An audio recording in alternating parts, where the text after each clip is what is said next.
Yeah. So me and my wife, we own Black Book Houston. It was her idea, her vision, and I just came along to support her vision and Okay. everything that she does. And on the way there, you're just like, God, I'm with it. Absolutely. Okay, I love to hear Absolutely. that actually. Yeah. I love to hear that. And your wife's name? Shika. Chica. Oh, I just go with the flow. Have the It's conversation. cool. Miss Chica. You can record. It don't matter if you want to. Oh, okay. Oh. Yeah, it don't matter. Yeah. You want me to start over? We're waiting for you. Yeah. Oh, that's fine. I don't mind. She don't know. You can still edit it in. This could be the behind the scenes. Behind the Cause scenes. she doing like she's still running around. Yeah. Making sure everything's straight. Yes, Getting I seen dressed. it. Yeah. I said, do you need me to take my shoes off? It don't matter. And get a little dirty with y'all? Yeah. Because I seen her stressed. Yeah. Just a little. Yeah. And I was willing to Yeah. take these shoes off. I was tripping on the way in here. I'm not even We appreciate it. Yeah, you stumble right on in. Yeah. Did you see it? I tried to play it off. Yeah. It's all right. But y'all are doing a phenomenal job. I do want to say that. I love the Instagram page. I'm always on there scrolling, reading the articles, stalking the people, following. Who is this? Who is that? I love it. You guys are doing a phenomenal job. When did you guys start this, by the way? So Black Book Houston was started August of 2019. Okay. Like I said, it was my wife's idea. I had nothing to do with it. Yeah. I'm a civil engineer. That's what my background is in. Okay. I did that for about 4.5 years. Okay. And when she started it, I just seen how hard she was working. I seen the passion behind it. I seen her vision behind it. And I said, you know what? I'm going to support that. I have some ideas that I want to bring along that can make this thing really impactful. So quit my job, and we both been full-time entrepreneurs ever since. All the way. Honestly, I feel like that definitely speaks to us and all the like aspiring entrepreneurs. Having that faith to actually quit what you know and walk into something new. It's like a scary space. It really is such a daring space. And it really takes a lot of courage and faith. I'm excited hold on, let me hold my questions because now I got some.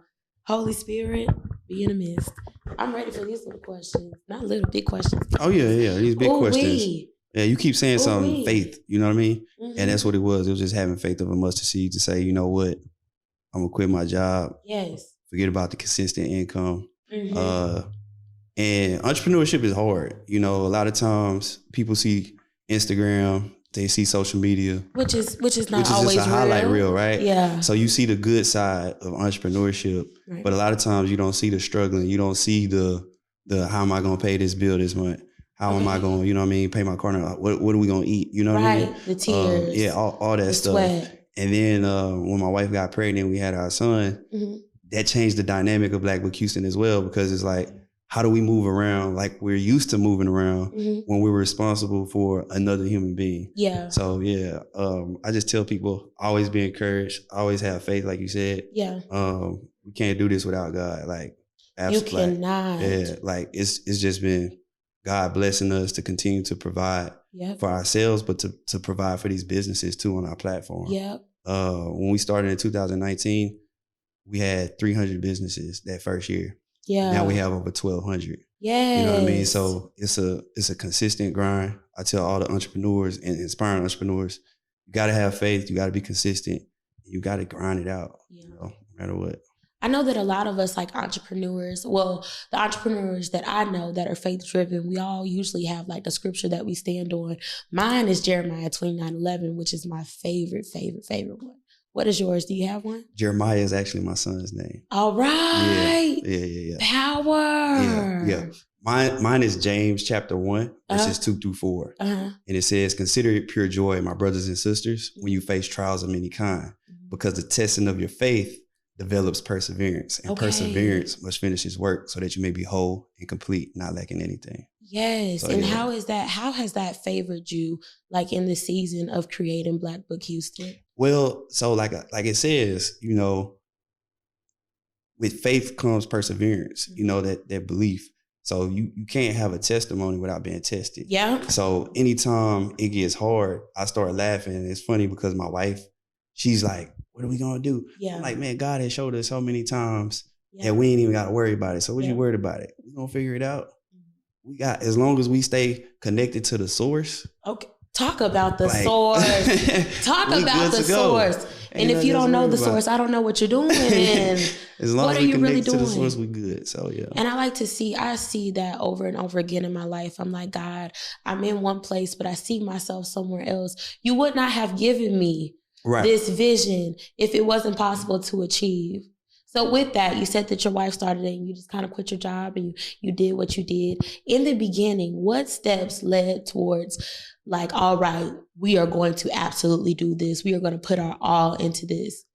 Well, for me, it kind of, and I'm not trying to preach to y'all, but it was like a story of how Jonah was running away. I felt like I was running away from what God was telling me to do. He was trying to get me out of civil engineering, but I got so caught up in my ego of having the status of being a civil engineer, working on the projects that I was working on at such a young age, the position, the titles that I had, the opportunities that I had. And God was like, hey, I don't want this for you. He kept showing it to me. I was working for a civil engineering firm. The FBI came and shut us down. I still stayed with that firm. The vice president of that firm committed suicide. I still stayed with that firm. One of my mentors at that firm, because I wanted to get in the field more. I was on the design and project management side at the time. I wanted to get in the field more. The field guy who I started going in the field with, he passed away at work, had a heart attack. So I was like, okay, God, you want me to leave? Sign after sign. You see that death is coming up. I left. But when I left, I was like, okay, I'm jumping out on faith. But God was like, I'm going to test you. The day that I quit my job, I got a call from one of my other mentors who was working at another civil engineering firm. And he actually called me the same day I quit. And he said, hey, what you doing? I gotta open it. I said, that's crazy. I just quit my job. He was like, no, you didn't. I was like, yes, I did. We went to lunch, took me to lunch, and that was my interview. And he hired me the next day. And God will test you like that, because I feel like God was showing me, hey, you need to leave, be an entrepreneur, and do your thing. And I went and started working for my mentor. And some months down the road, my mentor died at work. He had a heart attack. You know what I mean? Yeah. And when I got so he was grooming me to become a vice president of business development, because that was his position. So when he passed away, I started taking on his responsibilities along with my responsibilities. And I started seeing the stress. Yeah. I started seeing it. I was like, this is not what I'm supposed to do. Yeah. You know, because it's like, while I was dealing with that, I'm seeing my wife struggle with Black Book Houston. Yeah. Because she has all of these ideas. She has her vision. And I have my vision too. And I'm telling her, hey, here's the things I'm learning in corporate America. Here's the things that I'm seeing how corporate America runs their businesses. We can incorporate some of these same things with Black Book Houston. Like this gala tonight, right? Yeah. Like all of those ideas was birthed 3 years ago, but we put things in place to just be able to make it happen. We just took our time with it and just relying on God. You know, that's what it boiled down to at the end of the day. He'll give you the vision. If he give you the vision, he gonna give you the clients. He gonna give you the money. He gonna give you everything you need. He'll give you the house over your head, the food on the table, all that. So, yeah. Yeah, that sounds good. That's a good story, actually. And I love the coming up stories, the journey stories, because I feel like it witnesses the other people to just keep going. Yeah. And so since we were talking about the coming up stories, what has been like the lowest moment, the lowest point in this journey so far where you felt like, God, are you here? Are you here standing with me? It's actually been a few of those moments. I'm trying to think of what I consider the lowest. Or the worst. Or like the moment that you can remember that was a real struggle. That's a question for my wife. Okay, because I'll let her answer. I don't want to sit up here and just act like nothing phases me. Yeah. But I like stuff be happening and I just be like, I don't care about that. Like, we're gonna figure it out. Yeah. Like, that's my attitude. So well, do you mind explaining? There's been times where we've gone out of our way to make sure the businesses on our platform are successful. And we pour so much out into these businesses, and then for, you know, businesses to turn around, and I'm not into bashing Black-owned businesses, so I won't say their names, but for businesses to turn around and act like we don't do anything for them, or to have an attitude towards us as, you know, like we think we're up here, when it's never been about us. It's always been about the businesses on our platform. Yeah. Like even tonight, we're blessing the business with $5,000. Like, and we love to see. You see what I'm saying? So it's like it's never about us. It's always about blessing those businesses. Like we've given away business grants to businesses during COVID, and it's coming out of our own pocket. We're not a 501c3 yet. That's one of our goals for 2023. But it's like the money that people spend to support us, we pour back into the businesses that are on our platform. Okay. You know, so that's a blessing in itself. I guess the lowest moment for me would be when I hear people say Black Book Houston hasn't done anything for me. Or it's like, oh, they all about themselves, or, you know, just the other rhetoric that's, you know, that comes with the territory. How does that make you feel when you hear those things? Yeah, it makes you feel kind of betrayed. Sometimes it makes me want to step away from it. But then I always remember those voices who come and say, hey, you really helped me out. Like I was about to shut down and somebody started patronizing my business because they found me on Black Book Houston. So when I hear those stories like that, that's what keeps us inspired to keep going. Yeah. So for the people who may have just be following Black Book Houston, could you explain what the business is exactly?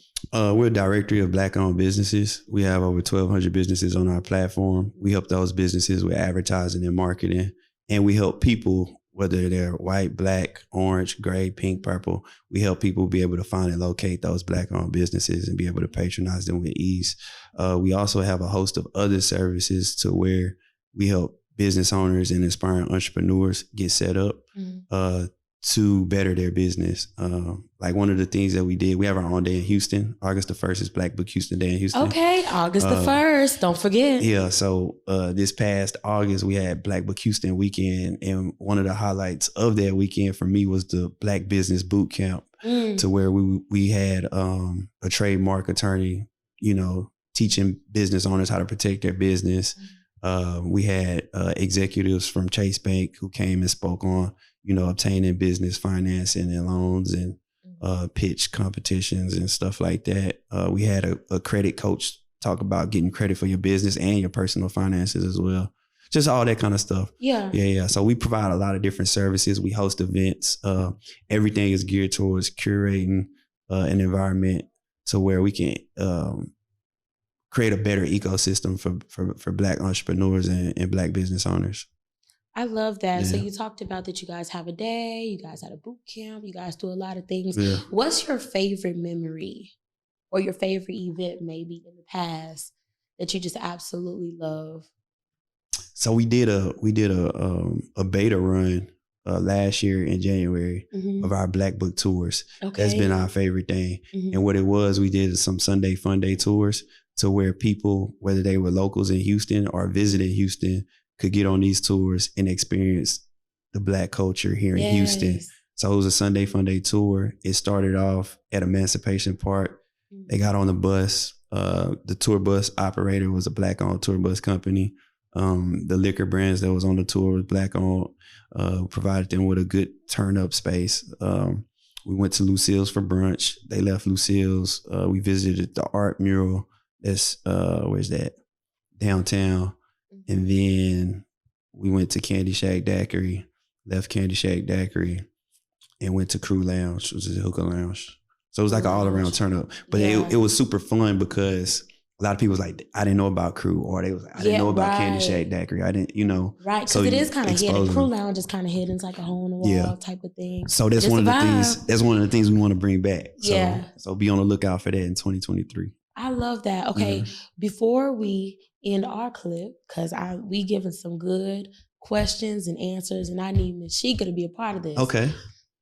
What about the growth for you as a person, as an entrepreneur in this thing, where did you see yourself then, and how did you grow from that person in the beginning to the person you are right now? I think it's parallel in my vision of where I thought I was going to be, for the simple fact that originally I thought I was going to own my own engineering firm. Right. So I always kind of seen myself as a business owner or as an entrepreneur in some sort of way. So it's parallel in the sense of that was the overall goal, but how it looks is a little bit different. So, but the growth as far as me, how I am as a business owner, just dealing with people, understanding contracts better, understanding, protecting your assets, things like that, you know, that comes with the territory. So it's like educating myself. Like at first, I'm like a nerd. Like if I don't know something, my wife will tell you, I'm gonna Google it. Yep. Like she asked me something, I'm like, I don't know. I'm gonna Google it like right now. But I got that attitude while I was in engineering, researching everything. And then now being a business owner, I just do so much research and just, I don't know, the growth is just continuously grinding, setting goals, reaching and achieving my goals. So yeah. Well, thank you. It's been a good interview so far. Thank you. This is Black Book Houston. All right. Y'all take care. Y'all enjoy the night. Have fun.